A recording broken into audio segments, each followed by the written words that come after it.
দর্শক, নির্বাচনী সরঞ্জাম বিতরণ ও আইন শৃঙ্খলা বাহিনীর প্রস্তুতি নিয়ে বিস্তারিত জানাতে ঝালকাঠি থেকে যুক্ত হচ্ছেন সহকর্মী নাইম হাসান ইমন ও মেহেরপুর থেকে আক্তারুজ্জামান। প্রথমে চলে যাচ্ছি ঝালকাঠিতে ইমনের কাছে। ইমন, আপনি জানাবেন নির্বাচনী সরঞ্জাম বিতরণের কার্যক্রম কেমন দেখছেন এবং প্রশাসনের প্রস্তুতি কেমন দেখছেন আইন শৃঙ্খলা পরিস্থিতির ব্যাপারে?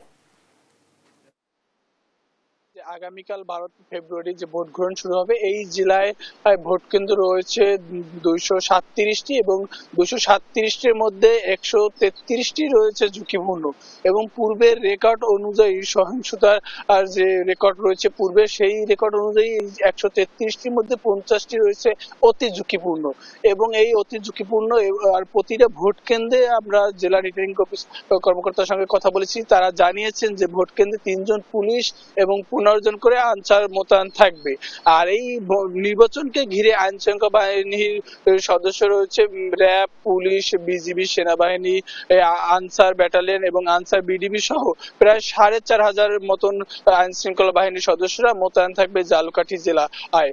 আর আমরা দেখেছি যে ঝালকাঠি ইতিমধ্যে যে সকল ভোট কেন্দ্র ঝুঁকিপূর্ণ রয়েছে, সেই সকল ভোট কেন্দ্রে ম্যাজিস্ট্রেট এবং সেনাবাহিনী, র্যাব, বিজিবি সদস্যরা তারা পরিদর্শন করেছে এবং তারা সেটি দেখেছে। আর এছাড়া প্রতিটি ভোট কেন্দ্রে সিসি ক্যামেরা বসানো হয়েছে, যাতে কোনো আপত্তিকর কোনো ঘটনা ঘটলে সিসি ক্যামেরা দেখা যায়, সেজন্য প্রতিটা ভোট কেন্দ্রে সিসি ক্যামেরা রয়েছে এবং পাশাপাশি আইন শৃঙ্খলা বাহিনীর যে সদস্যরা রয়েছে তারা এই বাজারগুলো এবং এই ভোট কেন্দ্রগুলো তারা পাহারা দিচ্ছে। আর এই ঝালকাঠি জেলায় 2টি আসনে প্রায় 18 জন প্রার্থী রয়েছে, তারা প্রতিদ্বন্দ্বিতা করবে।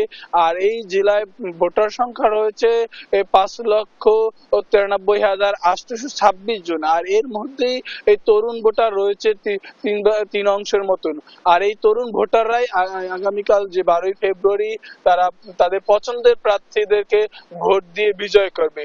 তবে যে সকল ঝুঁকিপূর্ণ কেন্দ্র রয়েছে, সে সকল কেন্দ্র প্রার্থীরা যারা মনে করে যে এই সকল পূর্বের সহিংসতা রেকর্ড অনুযায়ী এই কেন্দ্রগুলোতে মূলত সহিংসতা বেশি হতে পারে, তারা জেলা রিটার্নিং কর্মকর্তার সঙ্গে জানিয়েছেন এবং জেলা রিটার্নিং কর্মকর্তা ওই সকল কেন্দ্রে যেসব আইন শৃঙ্খলা যে বাহিনী রয়েছে তাদেরকে জানানো হয়েছে এবং তারা ওই সকল ভোট কেন্দ্রে বেশি গুরুত্ব দিয়ে থাকবে। আর এছাড়া যে সেনাবাহিনীর যে টিম রয়েছে তারাও প্রতিটা ভোট কেন্দ্রে যাবে এবং যে সকল গুরুত্বপূর্ণ ভোট কেন্দ্র, ঝুঁকিপূর্ণ ভোট কেন্দ্র রয়েছে, তারা সেই সকল ভোট কেন্দ্রে বেশি নিয়ন্ত্রণ থাকবে। তো এ ছিল আমার কাছে ঝালকাঠি থেকে এ পর্যন্ত। আমরা এখন যাব মেহেরপুরে, সেখানে রয়েছেন আমার সহকর্মী আক্তার। আক্তার, আপনি জানাবেন মেহেরপুরে ওখানে আইন শৃঙ্খলা পরিস্থিতি কেমন চলছে? ধন্যবাদ নাইম। আপনি যেমনটি বলছিলেন, মেহেরপুরের কিন্তু যে 213টি ভোট কেন্দ্র রয়েছে, এই 213টি ভোট কেন্দ্র কিন্তু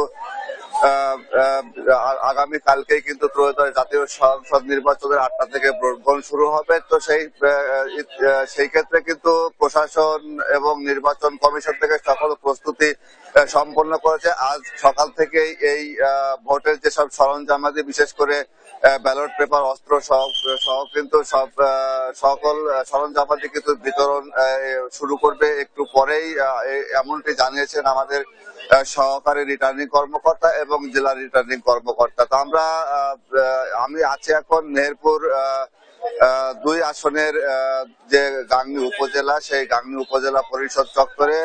আপনি দেখতে পাচ্ছেন আমার পিছনে কিন্তু আনসার সদস্যরা কিন্তু তাদের সরঞ্জামাদি নেওয়ার জন্য আনসার ভিডিপি অফিস কার্যালয়ের সামনে উপস্থিত হয়েছেন এবং তাদের সরঞ্জামাদি প্রদান করবেন নির্বাচন অফিস থেকে। তারা সরঞ্জামাদি নিয়ে কিন্তু ভোট কেন্দ্রে পৌঁছাবেন এবং এই যদি একটু জানিয়ে রাখি যে মেহেরপুরের দুটি আসনের নির্বাচন অনুষ্ঠিত হতে যাচ্ছে। এই নির্বাচনকে ঘিরে 3 স্তরের নিরাপত্তা জোরদার করা হয়েছে। 23 জন ম্যাজিস্ট্রেট টহল দিবেন এবং সেনাবাহিনী, র্যাব, বিজিবি টহল জোরদার করা হয়েছে যাতে কোনো অপ্রীতিকর ঘটনা না ঘটে। সেক্ষেত্রে কিন্তু সকল প্রস্তুতি সম্পন্ন করেছে এবং তারা সরঞ্জামাদি নিয়ে কিন্তু ভোট কেন্দ্রে পৌঁছাবে নিরাপত্তার সহিত। আমার কাছে মেহেরপুর থেকে সরঞ্জামাদি বিতরণ নিয়ে এই ছিল সর্বশেষ। আমি এখন চলে যাচ্ছি স্টুডিওতে। স্টুডিও আছেন নাবিলা।